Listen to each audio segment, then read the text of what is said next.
You are listening to the Wildlife Photography Podcast with Rob Reed and Josh Galicki, bringing together the love of nature and photography. Episode 3, DSLR or Mirrorless? We discuss the benefits of both systems. Well, hello everybody, and welcome to the latest episode of the Wildlife Photography Podcast with me, Rob Reed, and my co-host, Josh Galicki. Hi, Josh. Hey, Rob. Hey, everybody. Good to be here again with you. Yeah. Hey, how you doing? How you been? Good. I'm, excited. The heat's slowly simmering away here in the Northeast U.S. We've got some cooler temperatures and migration is in full swing, fall migration. So excited about that.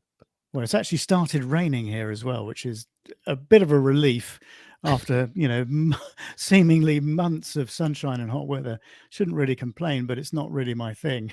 It didn't really do much for my, for sort of the photography mojo, really. Everything was sort of all brown and dry, and obviously the birds were in breeding season and just recovering from breeding. So the plumage is all pretty rough. So yeah, I haven't really got out much and shot just lately. What have you been up to? I've been shooting shorebirds. Shorebirds are moving down the coast, so mostly shorebirds. Some waders are still around. In the U.S. we say waders for herons, egrets. We call them waders here. I know it's a bit different. I think in the UK, waders can be shorebirds, right? I think shorebirds is a much nicer term actually than waders. Yeah, I wish we called them shorebirds. I agree, but we have some waders still sticking around from the breeding season. Osprey are still here. They'll be moving south soon. Passerines are moving through. We've got warblers. So it's exciting for the next, I'd say, month and a half. There'll be a lot of movement. And then the ducks come in. Yeah. So, well, I'm looking forward to that. Yeah. Looking forward to that, and looking forward to sort of getting back to my local lakes and photographing the waterfowl on there over the autumn and winter. I mean, it's been so dry, and they got really low actually over the summer. I walked around them. I was quite shocked. They're sort of 3 feet down and covered in algae, and it's certainly not like they are in the winter. So I'm looking forward to those days. But I did manage a couple of days in Cornwall. It was I went to visit some family who actually, my mum and dad actually rented a cottage down there for a week because they went down there for a wedding. Nice. So Jennifer and I went to stay down with them for a couple of days. So I did sneak a couple of hours on the beach, but I turned up at this beach expecting, a few shorebirds and gulls and things like that there, and it was right at the point of, it was a sort of last hour of daylight, and I was thinking, everybody will have gone home by now, but there weren't. There were still loads of people on the beach because it was the bank holiday weekend, the August bank holiday weekend here, and there were loads of people on the beach, and I got quite deflated thinking, I'm not going to be able to photograph anything, and the only things that were still hanging around were the herring gulls, and I thought, I'll photograph those. And actually I got some really nice shots with the sun going down behind them, and I got one taking off. Oh, nice. So I actually got, a couple of nice shots. So I was quite pleased. But gulls are charismatic, I think. A lot of people kind of avoid gulls because, because they're gulls, right? I always thought that in the birding community, if you're really into gulls, they call themselves larophiles, which sounds not good, but it's an interesting term. But from a photography standpoint, if you spend time with them, you get yawns, and the colors are pretty. The bill color, some of the eye color, they're very, very pretty birds. They're just common, and I think not a popular subject. But if you spend time, you get a lot of charismatic moments with gulls, which I think is interesting. Well, and I think the other thing is because they're so confiding as well. They allow you to work with them in different ways. Yeah. So you can actually get a bit more creative because they don't tend to fly away at the slightest thing. I mean, I did have a ring plover on that beach as well, but of course I couldn't get anywhere near it. It just flew off. And I think there were a couple of turnstones around and that sort of thing, but I couldn't get anywhere near those. It was a bit of a shame, but anyway, autumn is pretty much with us. So I'm looking forward to the migration. I've got loads of hirundines out the back flying across the field at the back of my house at the moment. I've got they're all obviously flocking up ready to fly back to Africa. So I've got swallows and house martins. The swifts we get as well, but they've already gone. They left sort of 2 or 3 weeks ago, I would have thought. But no, I'm getting loads of those flying low. A lot of young swallows actually flying low over the the ploughed field at the back of the house. They're fun to watch. They're amazing birds. Yeah, in really, really big numbers. In fact, earlier in the year, in the summer, I had one day where they just literally flocked around the house, and they sat on the telephone wire, literally outside the window of the room I'm in now. And I managed to shoot some high key stuff because it was quite sort of high cloud and bright. So I shot some high key stuff, which I'm quite pleased with. They work well, speaking of high key, in urban environments, on wires, Yeah, poles. yeah, I think if you silhouette them even, or you go high key, they incorporate well, I think, in man-made structures and some of the compositions. But it's interesting you mentioned it too. In the summer, I had one day, it was really humid, and there must have been a lot of bugs at night. And for whatever reason, a decent amount of them came in off the bay in the morning, and they were just all over my house eating bugs, like, flying up the window. It was an amazing scene. I didn't even photograph it. It was just fun to watch it. I had my coffee in the morning, and yeah. I just sat back and I appreciated it. Well, it's good, isn't it? I mean, I sometimes sit out in the garden with Sky at lunchtime, just taking a break. I'll sit and I just watch them flying overhead. Yeah, it's amazing. Well, I've had Hobby actually this year flying over the house, trying to take swallows in flight. Wow. It's quite good. In fact, they're chasing them off. That's a challenge, I would imagine. It is, but I think they're quite successful at it at times. Wow. But I've got loads of birds coming into the garden as well at the moment. I mean, I'm filling the feeders twice a day. Wow. And you think actually in the autumn, when food's abundant, you wouldn't get so many. But I'm goldfinches and greenfinches and chaffinches, so a lot of finches, and a lot of tits as well are coming in at the moment. Nice. So and they seem to be sorting their plumage out. So very, very shortly I'll be able to get back to photographing those in the garden again. So it should be a lot of fun. Speaking of gardens, for the first time this year, I put in a pollinator garden in my new house, and it's been such an enjoyment. Monarchs are moving through now, the big monarch migration, and I've got some milkweed. So I've had my macro lens, and I go out each morning. I've been having a lot of fun with that. And again, it mixes things up, I don't know. Josh Galicki doing macro. I have you to heard say, it here, folks. Wild art really moved me to macro, because when we judge these photos, we see so many macro images, and I'm thinking, I've always had a macro lens. I've used it sparingly, and I'm like, what am I doing? I need to shoot more with the macro, and I'm glad I did, because it really mixes things up, especially for me, where I like mostly mammals and birds, who are historically, that's what I've shot. But in the depths of summer and hot days, and even mid-afternoon, you have a macro lens, and there's just more subjects. It extends the shooting season, especially in the summertime, July and August. It's great. Yeah, it does. And talking of macro lenses, I'm really looking forward to getting to shooting fungi as well, because it's fungi season now. I mean, it's still, we were chatting off air, it's still sort of tropically warm here, and it's been raining quite a lot. So I know that we're going to have a lot of fungi coming out in some of the local woodlands. So I'm going to go off in a couple of days, I think, and and try and find some of those to photograph. I might even make a film, because I haven't done a lot on the YouTube channel recently. So look out for that, people. I'll make a film on photographing fungi in the next few days. So that's something I've wanted to do as well, and I might even try to do it in the next couple of weeks. I've got a little pen light. And I've always wanted to take some time, find a nice patch, use the pen light, and put together, do some photo stacking, put a composite. You can come up with some amazing, really moody scenes. And a good thing about fungi is they don't fly away. This is true. You don't have to sneak up on them. This is true. Anyway, we've been chatting for like 10 minutes. We haven't even told people what we're going to be talking about. Yeah, what are we talking about, Rob? Well, Josh and I decided we'd talk about the sort of mirrorless versus DSLR, debate, because you've moved over to mirrorless pretty much now, haven't you? Yeah, and much quicker than I originally thought. I thought I was going to be a hybrid shooter for a few years, and things just happened so quickly. So yeah, I'm full mirrorless now. I've been a Canon shooter since I started shooting, actually. So I've just moved from the Canon EF lens system to the RF, and I've gone to the mirrorless bodies now. Yeah, no, so it's it's quite an incredible transformation, I think, because I think you're like me. I mean, you just think this is as significant as the move from film to digital, this move from DSLR Absolutely. to mirrorless. And although I've tried the Olympus, or OM system, as we need to call them now, system before, it was probably, well, it was about 4 years ago, actually. I tried it. Things have moved on significantly since then.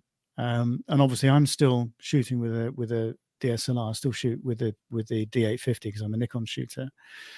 But tell people about your sort of experience, sort of with that sort of transformation from, the sort of DSLR through to mirrorless, and the main advantages as you see it.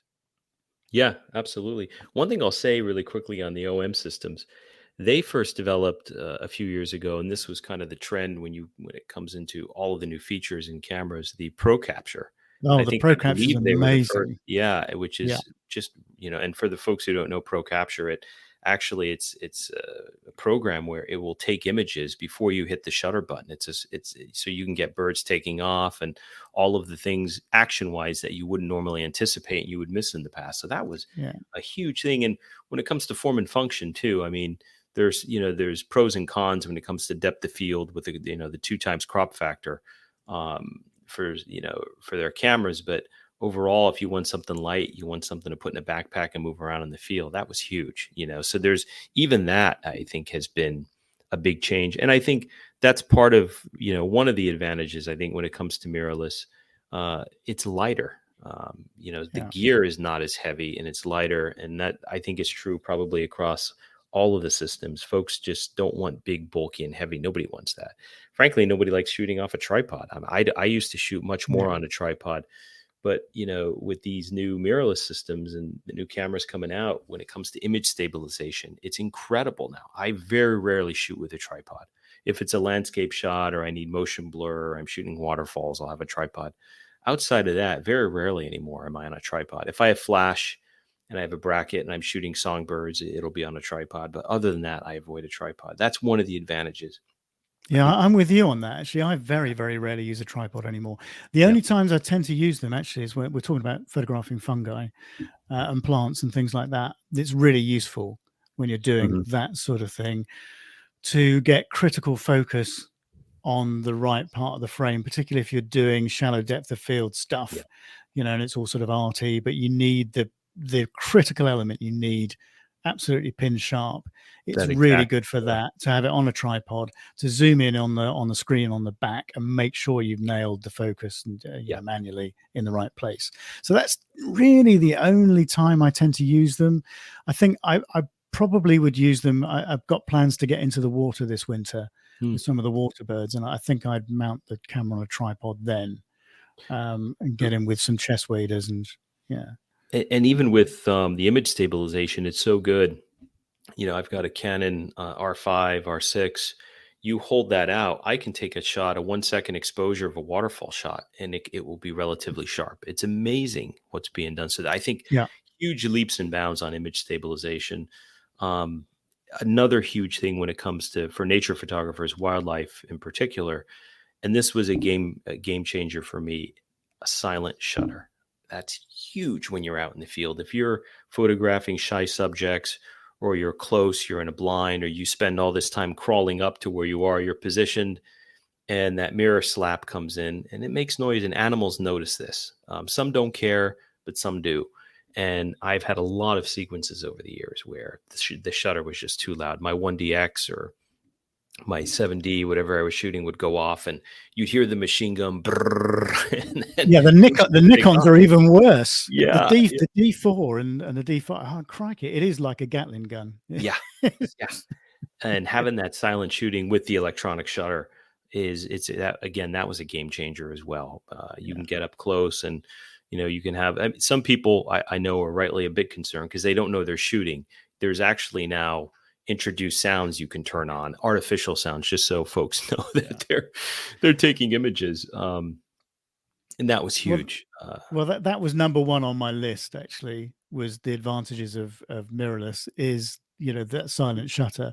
I'd say the funny thing was the first time, because David Tipling has been shooting with Olympus kit now for probably 5 years. I think it must be getting on for 5 years.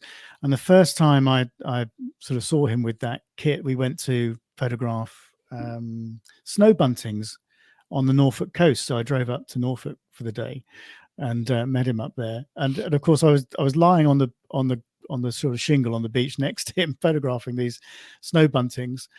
And I wasn't aware he was taking anything. I always wanted to turn around to him. You actually going to take any pictures, David? And then, of course, I realized there's no shutter stand. And that was my first experience of it. And it's extremely bizarre when you've been used to photographing with DSLRs for so many years, and you're used to that reassuring sort of shutter noise because you actually know you're taking pictures. So I guess that does take some getting used to. Yeah.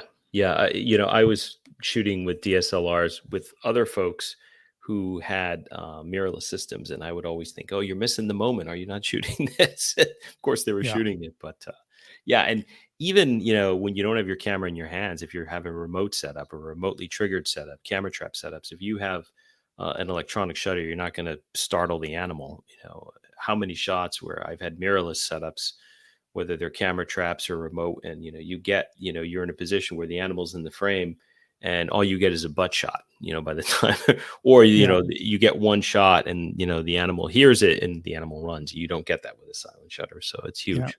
Yeah, you've got more opportunity, haven't you? Yeah, no, that was number one on my list of advantages. Was that for sure? Should we talk about because let's talk about one of the disadvantages as I see it from a sort of from a DSLR user's point of view, and that's the sort of viewfinder. And that I know they're a lot better now. The modern sort of electronic viewfinders are much better, but that sort of lag that you can get, for me, was quite disconcerting when I tried the mirrorless system for the first. I mean, I guess it's something that you get used to, but for me, that was a not a stumbling block, but it was something I knew I'd need to get used to and wasn't really that keen on. Yeah. Some of the cameras, the newer cameras, are getting much better with that. I have an R5 and I also have an R3, which I got recently, and the R3 seems to be better. Although I haven't upgraded the firmware on the R5 in a while. Maybe I don't know if you could actually fix that. But what I've always tried to do to minimize that, I'll hit, as I'm bringing the camera up, I'll tap the shutter button. So while I'm bringing the camera up, it gives that delay happens when I'm bringing it up to my eye. But it took me a while to get used to. With an optical viewfinder, of course, shooting a DSLR, you don't have that. You're instantly viewing the scene. Now, I think the good news is when it comes to the viewfinder, EVF versus optical, from an exposure standpoint, there's no chimping. You can expose, obviously looking right into the camera. So you're not really going to screw up your exposure because you see your exposure through the EVF. You don't have that opportunity through the optical viewfinder. You have to sometimes chimp and you can experiment, especially if you're shooting high key, if you want to go up to 3 stops and you're doing certain things for an artistic effect, being able to see that in camera is great. And it helps you, make exposure adjustments on the fly much quicker, especially if there's action.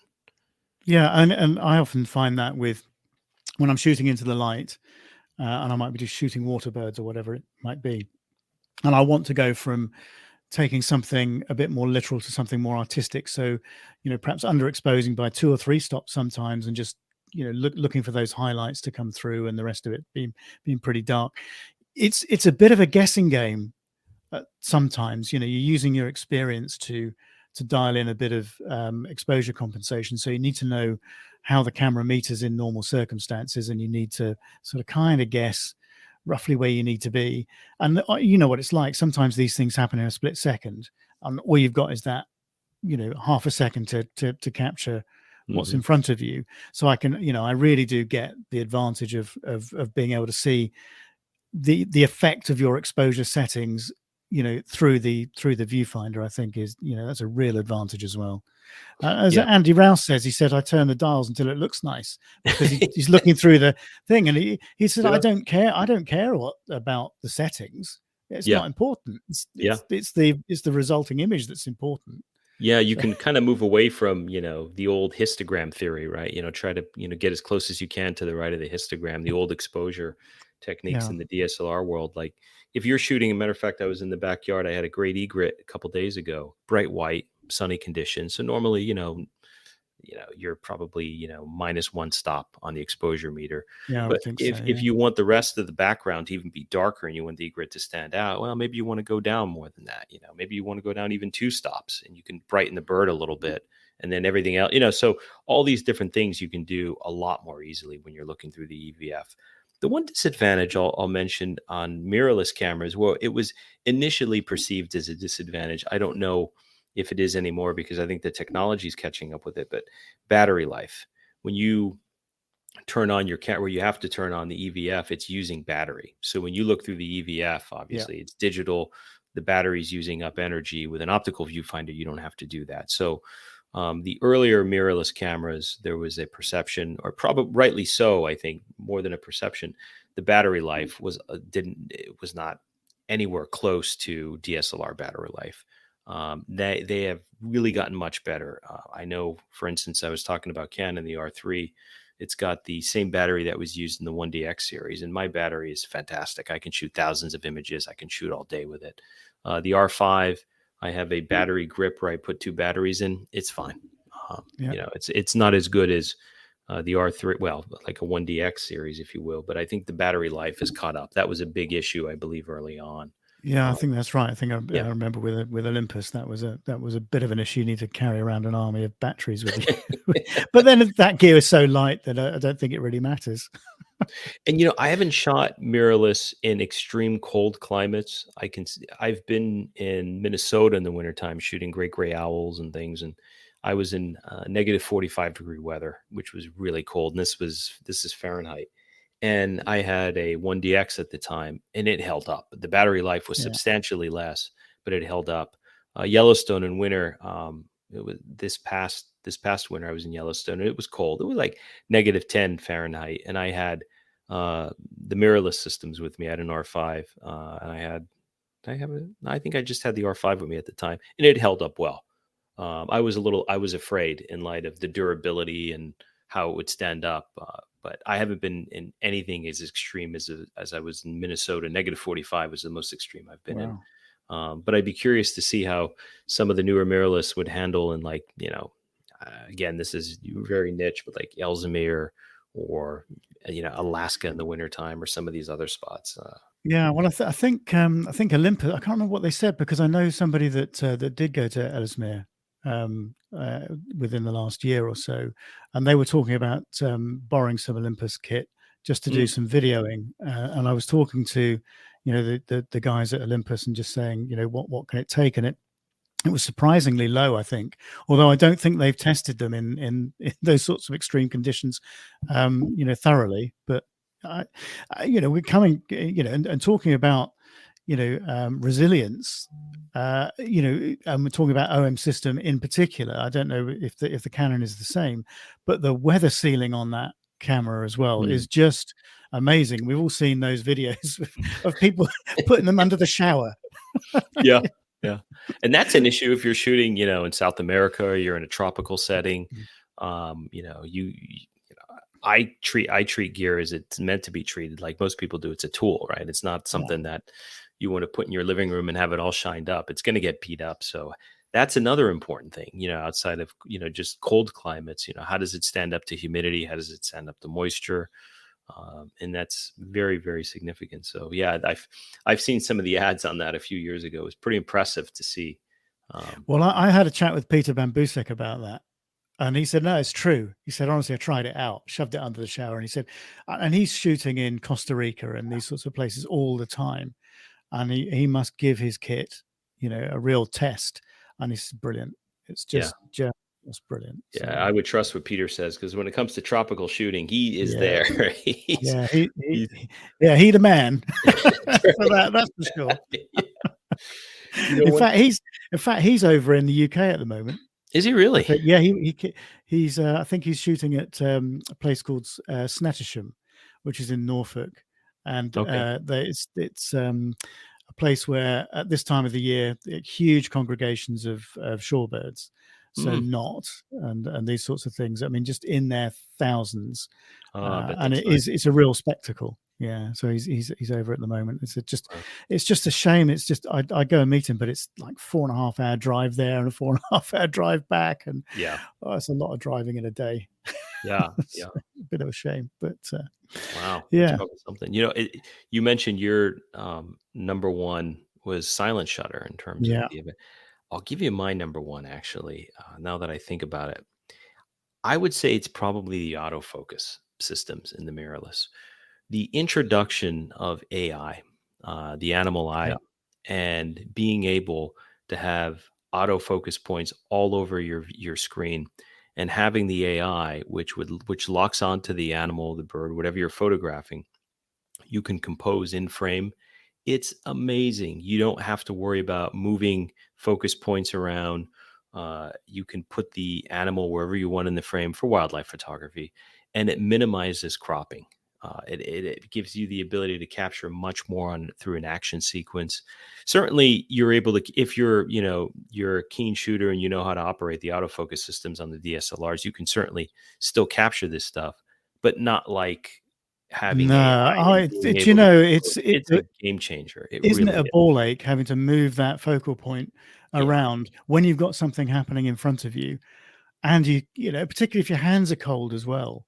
Yeah, and and the focus points didn't cover the entire the screen or the sensor. So no, exactly.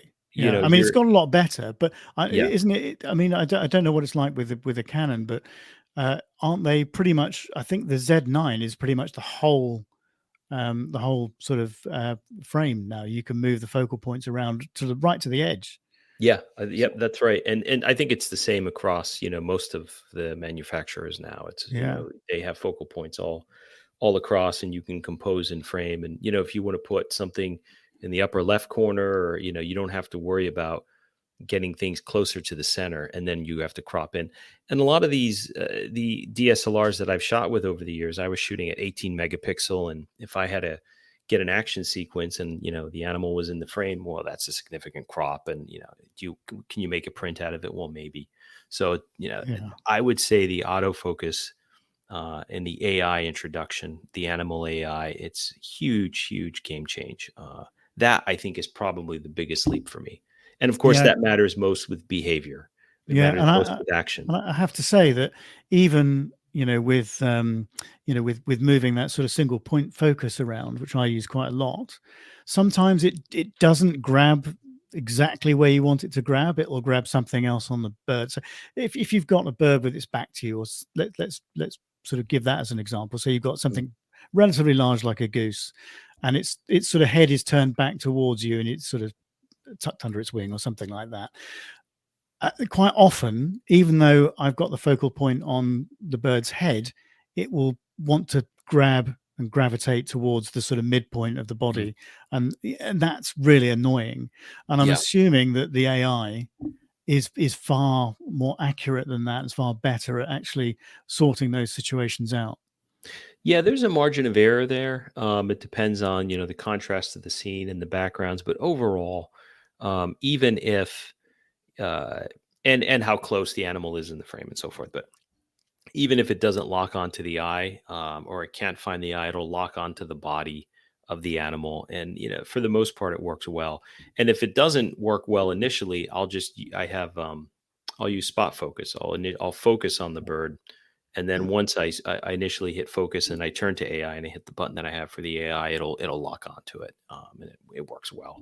There's certainly there's an error rate there, but it's not extremely high, and you could work around that, of course, as well. But the autofocus is just incredible. It's I have so many more images now when I come away from a scene that has some sort of action component to it, or motion, or something that's dynamic in the frame. It's huge, and it's properly in focus. yeah So much so the culling is, and that's the other difficult thing too. Culling is I shouldn't complain. I'd rather have more images and be able to pick out the right frame out of, but you're culling a lot more images with these cameras. And well, I was just about to I was going to get onto frame rate. Yeah. the next thing. I mean, it's insane. Crazy. It's crazy. I mean, Z9, 20 frames a second in full RAW. Yeah. I mean, where are we going to end up? I mean, it's just amazing. And if you turn it to JPEG, you get 30.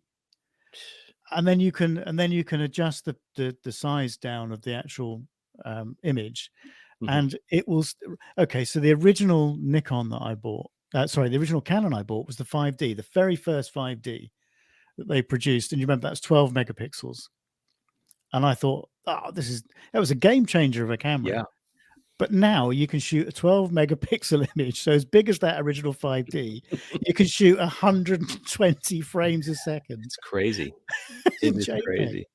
Yeah, and I think, and maybe that's the future. I'm wondering if, maybe it'll change. I don't know, but I've always assumed where we are right now, it's just going to be video down the line. You're going to have a camera, you'll roll the video, and you're going to be able to take, high resolution stills out of the video. Maybe that's what's next, because any kind of action, I mean, 30 frames, 20 frames, it's more than enough. A lot of people I know, they have these cameras and they don't even, they scale it down. They'll shoot, whatever. Certain cameras, they give you the ability to shoot at slower speeds, and they'll do that. If they're photographing bears or moose or things that move slow, they don't need that many frames.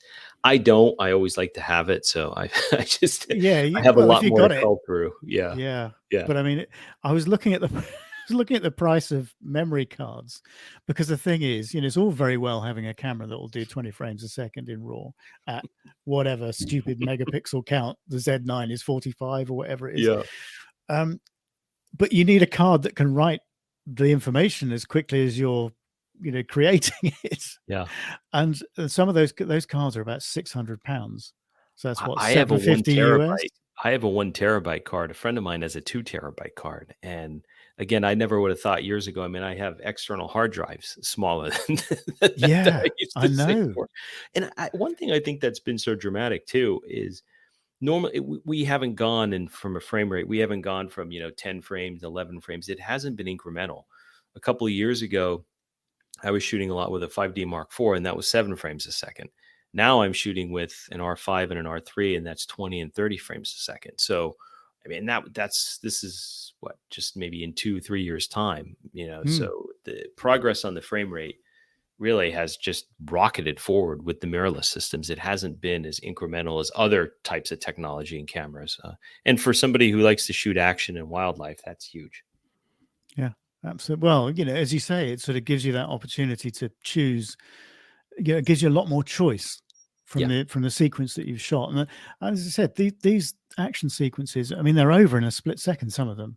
Yeah, that's right. Think of, and even at sort of 9 frames a second, which my D850 will do with a battery grip and the right battery, you stand a better chance than me, even at that, and I've always thought that's enough for me. But yeah, and I think it's for certain things, whether it's birds or birds in flight, or a peregrine falcon, or some sort of action with mammals and certain things. But outside of that, if you're taking like a naturescape with an animal in the frame, and we just judge space for wild art, all those shots, I mean, you don't need 30 frames a second for any of those shots.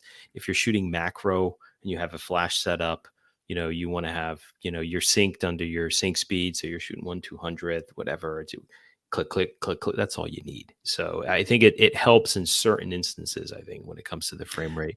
But for many other instances, it's not, you don't need that. I guess it's sports and wildlife, really, isn't it? Is where the frame rate really comes into its own, and that's really where it's well, press as well, I guess. But and I would even say fast wildlife. Not even just wildlife, birds. If you're shooting a frog or an insect or something like that, or you really don't need it. Having said that, I was shooting butterflies in flight when I was in Cornwall. That would come in handy. and I thought that would come in really handy. The Pro Capture number 1. Because I wanted to take them as they were taking off from the flower. And so that would have been really handy. And the frame rate. I mean, I managed to get a couple of decent shots, actually. But yeah, it would have been really handy to have a faster frame rate, and the Pro Capture would have absolutely nailed it. Yeah, that's a good point. Good. One thing I think it's important to mention as well, if you're using flash, that slows you down. You're obviously not going to be able to put a flash unit on, even with an external, juicer, if you will, and have 30 frames a second with flash. It's just not going to happen. So if I have flash on any of my mirrorless cameras, actually, when the first mirrorless cameras came out, for the most part, most of them, you had to use the mechanical shutter to operate flash. And now the newer cameras, you don't have to. You can use the electronic shutter with flash, which is great. They sync up. But if you're using flash and high-speed sync, you're still going to have to slow your frame rate down. You're not going to get, you're not going to get 20 frames and 20 shots with a flash. I slow it down dramatically. So well, the thing is, the flash isn't going to be able to recharge even with the best batteries, in that time. That's for sure. Yeah, you need a bazooka battery to. You would. They get rather hot, I reckon. I would think, yeah. Oh dear. But I think one of the other perhaps disadvantages that we haven't really spoken about is probably price. Because it's not a cheap thing to switch. These systems because I know with the Nikon and the Canon, they've changed their lens mount. Yeah. And although they've got an adapter, and although from what I've heard in terms of the Nikon adapter, I can't speak for the Canon adapter. From what I've heard about Nikon is, that's really good. It works very, very well with the f-mount lens system. But you've not only got to buy the camera body, and I guess if you want the Z9, for example, which gives you all the things that we've been talking about. So let's start with that. So that's going to be what, £5,500 for the camera body. So if you've got all the old mount glass, it's going to be another £200 or £300 for the adapter. So then you've got to buy a memory card that's capable of writing quickly enough to take advantage of the frame rate, and that's £600 for one. Yeah. And then what's going to happen. You're going to want all the new lenses that are coming out because, let's face it, they're going to be really good, and I've seen some really good reviews on them. So then you're going to start wanting to add all that to your arsenal as well, and you're looking at a situation where you've got to remortgage your house, to actually afford it. It's very expensive. Got to weigh these things up, and if you want something like that 400mm f2.8 that Nikon have just bought out, try £13,500. And the supply chain issues don't make it any more easier either. I mean, I know you were talking about the Z9, and I know a lot of people, and I've seen it online, eBay and some of these other places. There haven't been many around. That maybe there's things have kind of started to push out over the past few months. People were paying $70,000 US dollars for these things above, just because they wanted one. So, and the supply chain was backed up. So that's probably adding in a lot. I've even seen some camera companies, they were increasing their prices over the past year just due to, the inflation and all these other economic conditions that we're going through right now. So yeah, it's a very difficult thing. I think with the adapters, they all seem to work well. I've spoken to some other folks. The Canon one, I think, works well. And when it comes to lenses, I'm a hybrid. I still have the EF, the older lenses that I love, that I continue to shoot. And then I have, some of the RF glass, the newer glass. But yeah, it's a very expensive thing. I always try to sell my old gear, and it's difficult. It's hard to sell it at the price you want, but that helps a little bit. You sell your gear and then you put that toward new gear, but you're always chucking in more money. And well, isn't that a good sort of another discussion we could have, and what we've spoken about before is, is actually trying to do wildlife photography on a bit of a budget. Yeah, because when you start talking about all this outlay, for a mirrorless system. I mean, even if you went to OM System, for example, and you picked up the OM1, what's that? A couple of $2,500 for the camera body. I'm guessing here, and he wanted the 150 to 400, which is now £6,500 or £7,000. So you're looking at not far off 10,000 just for that combination. Yeah. And that's a lot of money.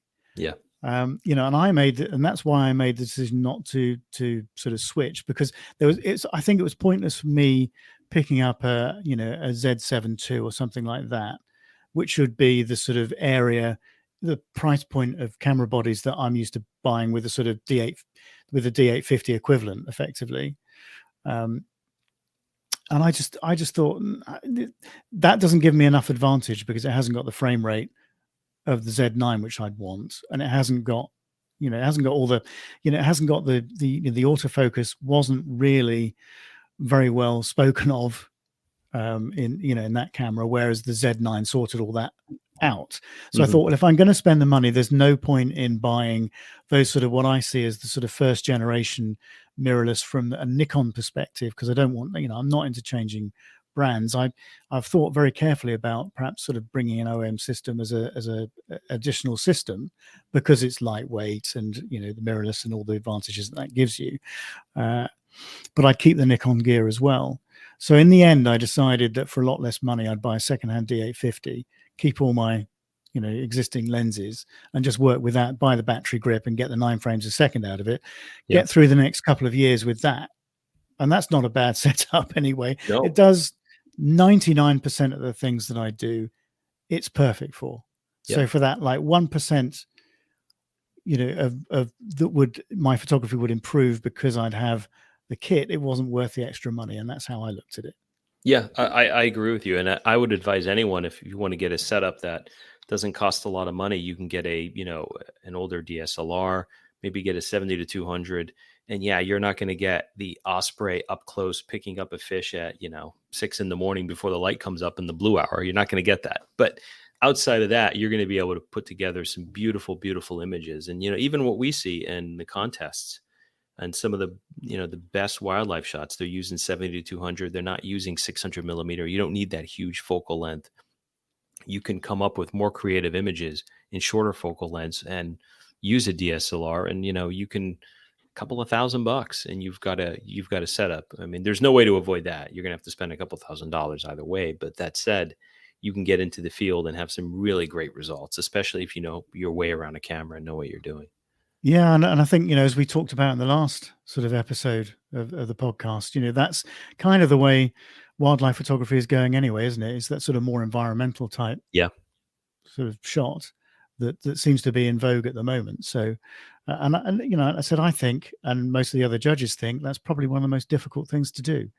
Yeah, and get right, because there, as we talked about last time, there are so many more elements, to those images. But now that's another discussion we can have another time. I think is wildlife photography on a budget? Yeah. Probably, at this point in time, with everything that's happening in the world and the cost of living crisis, probably not a bad subject to get into. Yeah, I agree.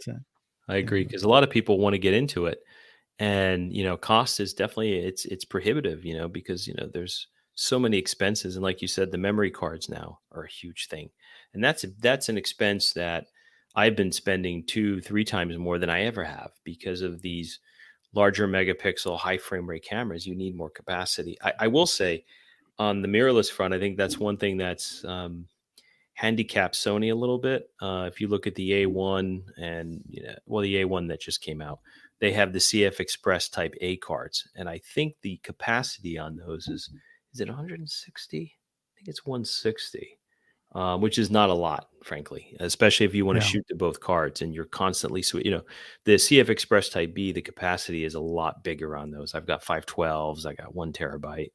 Some folks are buying 2 terabyte now. It's crazy. So having that capacity is great in the field. The last thing you want to do is be at the end of a card and something's going on. Right? It's the worst. Exactly. I mean, that is your nightmare, isn't it? Yeah. Oh, it's happened to me. I distinctly remember one time I was in Alaska. We were photographing coastal brown bears, and we had these 2 bears. They were play fighting, but fighting, and they were standing up on their hind legs and going at it, and I'm just laying the hammer down, and all of a sudden, boom, card full, my bag. It's like, where's the card? Yeah, my hands are shaking. I'm like, oh my God. So you don't want to run out of capacity in the field. Well, at least you had a card in your camera. I've told this story, I think, on one of the lives of one of the YouTube lives we did. But David Tippling went out to shoot seals in Norfolk at dawn. So he made the effort, got up early, walked the mile or whatever he needs to walk from the car to the place, and got there and realized he hadn't got a card in his camera. There's a negative. Silent shutter. That's a negative for an electronic shutter, I guess. Yeah. If you're used to not Anyway. hearing anything. But Oh dear. So that's But wow. I've the other thing that I've had is the battery, fail on you Oh as well. yeah. Sort of just run out of juice at the wrong time, and you just think no. Yeah, because sometimes I shoot in the backyard a lot, and I'm when it comes to charging the battery up, I'm like, yeah, I got 1 bar, it should be fine, and I risk it, and you start playing with that a little bit. Sometimes I just don't like to charge up all the time. I don't know, maybe I'm just lazy that way, but yeah, Well, I you don't think want it to run goes out of back. It battery. goes back to those sort of days of battery memory, doesn't it? Do you remember that when you had to run them all the way down before you could recharge them again? Yeah, yeah. Otherwise, they lost that capacity, which I don't think is a problem with the sort of lithium-ion things. But it's sort of still ingrained in me that, excuse me, that you have to run them all the way down before you charge them up again. Yeah, that used to be a thing with laptops too, I remember, but I don't know if that's still a thing, but No, yeah, I think with all this lithium-ion technology, it's all a bit different. But solve that. Yeah. anyway. Well, Josh, it's been that's been a really good discussion. I hope people have enjoyed that. Yeah. We thought we would we'd pick up on that on that subject. We thought it would be a good one to talk about. And who knows where all this is going. I mean, it's going to be really interesting to see in the next 5 years where we are then to compare to where we are now, and perhaps we can pick that up and have another discussion in a few Yeah, years it'll be time, interesting. and sort of look back on this episode and go, oh wow, we were talking about 30 frames a second. Man, that's nothing, we're doing 200.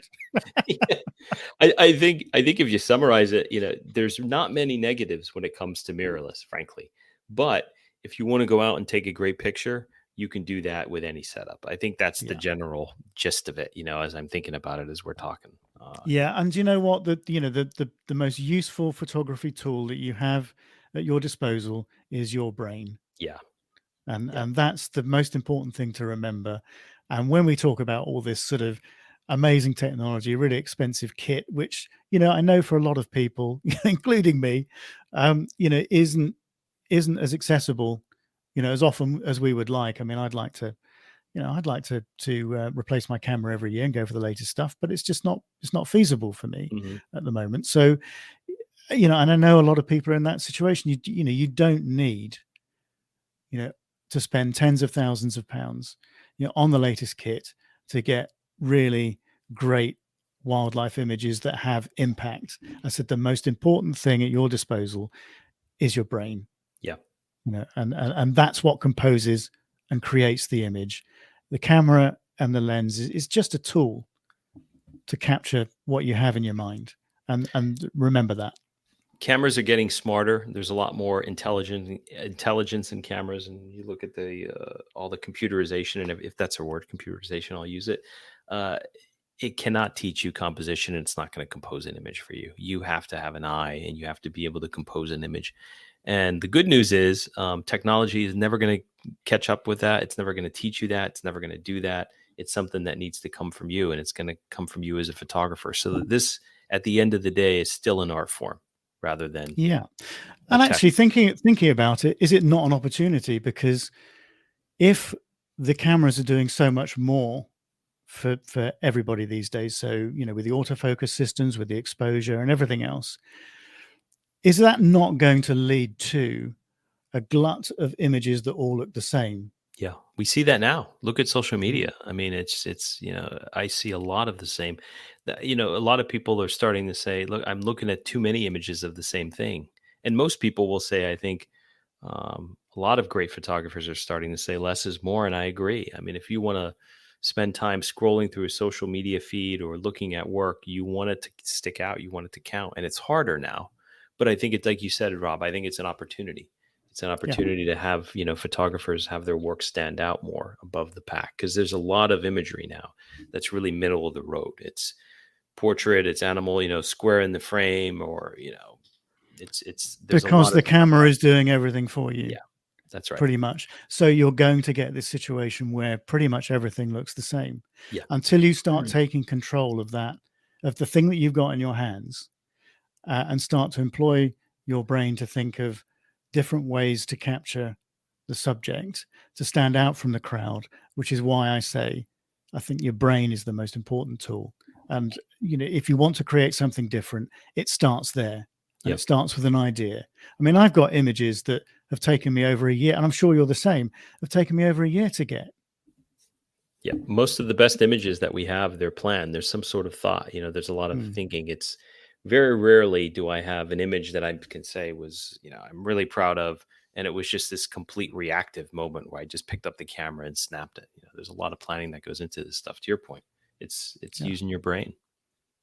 So let's not forget that technology is great, but it's not as good as what you've got between your ears. Yeah, it really isn't. That's the most important thing. And if you can combine the two, well, great. I'm really looking forward to actually what's going to come, from this sort of revolution, because I do think it's as important, as we said right at the start, as that move from film to digital, 20 years ago. I think it's as important as that. And I remember those conversations from people saying, "Oh, digital is never going to take over from film. Film, it's a purist thing, blah, blah, blah." Well, I haven't heard anybody making that comment for 10 years. It's just because everybody's shooting digital. I know there are a few people that will shoot film for, and I think, there's some merit in that, depending on, your style and your style of photography. I think there's still room for film, as an art form. And even if the camera has an issue or it doesn't acquire focus or sharpness, you have all these tools now in post-processing like Topaz AI and denoise and sharpen, where you could recover images that otherwise you would scrap years ago too. So there's that even on the back end. So yeah, exactly. But no, it's going to be interesting. So let's look back on this episode in 5 years' time, and let's see where we are. So I think it'd be really, really interesting. I mean, where's it going to go? Where's it going to go? I think it's a really exciting time to be a photographer, actually. Yeah, it is. With all this kit, as long as you don't get too carried away with it. And remember that, as I said, the most important thing I think is what's between your ears. Yeah. But the tools obviously help. I mean, it's just going to be incredible. So we'll see where it goes. But anyway, Josh, it's been good to chat about that and air our views. I hope everybody's enjoyed that discussion. What's next for you over the next few weeks? What are you up to? Yeah, I'm going to do some shooting, continue with migration. Fall colors will be coming in the Northeast U.S. That's a big thing. Of course, so I'm going to head up to, there's some spots in northern Pennsylvania, some waterfall spots. I'll be shooting waterfalls. And there's some spots up in the Adirondack Mountains I'm going to try to get in, which is in northern New York. It's a great spot for fall colors. So some landscapes, elk rut is happening soon. I'll try to get some elk. And just follow the migration and take shots whenever I can. So exciting. I'm looking forward to it. And the cooler weather. Well, I'm looking forward to doing some fungi in some of the local woods. And I'm also looking forward to getting down and shooting some shorebirds, or waders as we call them, as you know, down on the coast. So it'd be nice to get down there now the migrants are coming in. So yeah, we'll see where we go. We get back into the saddle, as it were, after a pretty dry summer in all senses of the word. So yeah, I'm looking forward to that, and I'm certainly looking forward to the cooler weather which is arriving. So yeah, anyway, nice misty atmospheric autumnal mornings. That's what I'm looking forward to. Yeah, it sounds great. Yeah. Anyway, Josh, thank you very much. Thanks for having me. Good to hear you. And we'll see everybody again next time. Hope everybody's enjoyed that episode. And we'll catch you again next time. Thanks all.